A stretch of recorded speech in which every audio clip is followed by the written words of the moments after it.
folks. A truly sad day across the rock and metal community. We have lost maybe the biggest icon.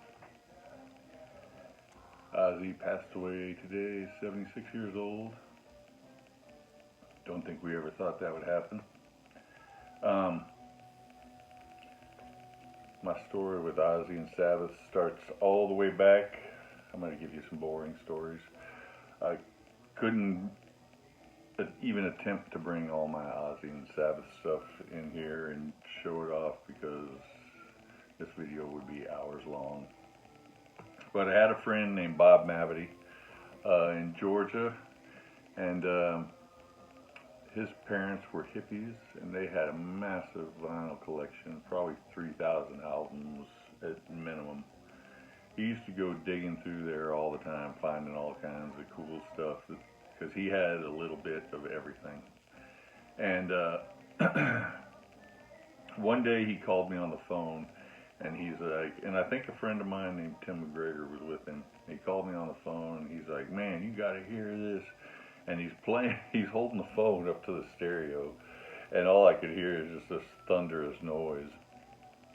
And I couldn't make out what heads or tails what it was, but I knew that I had to go check it out. And so, I either got on my bike or walked up to his house. He lived up the hill.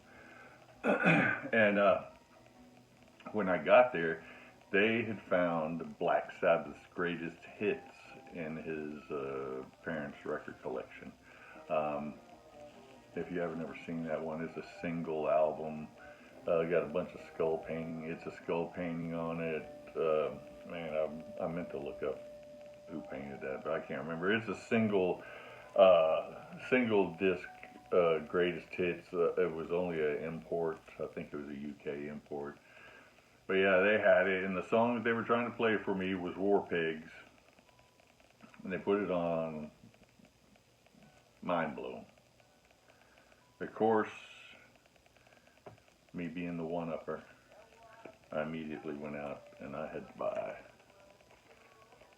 the 2-disc, the double LP of We Sold Our Soul for Rock and Roll. And this is my copy that I bought way back when.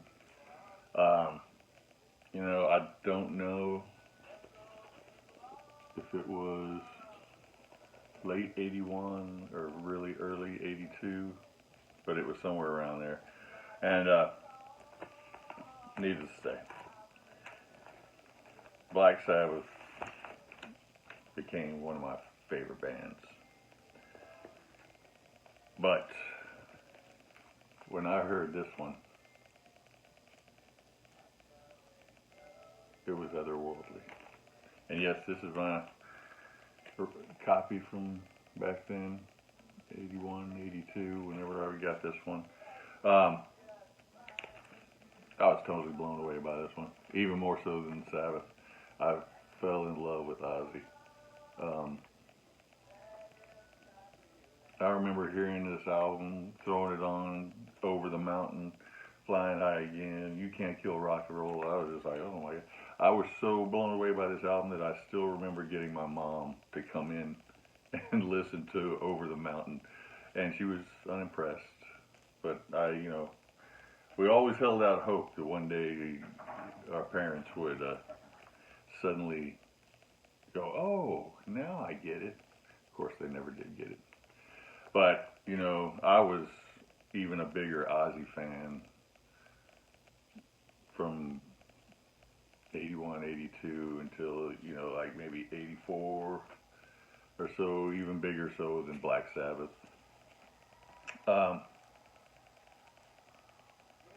And now I say that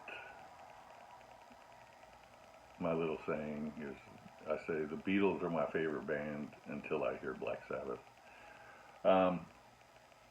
So I did have the good fortune. I've racked my brain. I did get to see Sabbath 4 times. It seems like I saw more than that, but that's the best I could come up with. I did get to see them on the End Tour. Probably the best show I saw was in '99 at Reunion Arena with Pantera opened. Man, that show was amazing. And then I saw Ozzy twice. You know, the last time I saw him, I can't even remember when the last time I saw him. It's been in the 21st century. And he sounded great. I actually got free tickets to that one. I remember Slash opened. Um, and he sounded really good. It was a great show. Yeah, I just wanted to come on and share my little Ozzy Sabbath story. We lost maybe the biggest icon in all of metal today, and I hate people using that word icon, but Ozzy was the icon. Flying high again, Ozzy and Randy. You guys have a good one.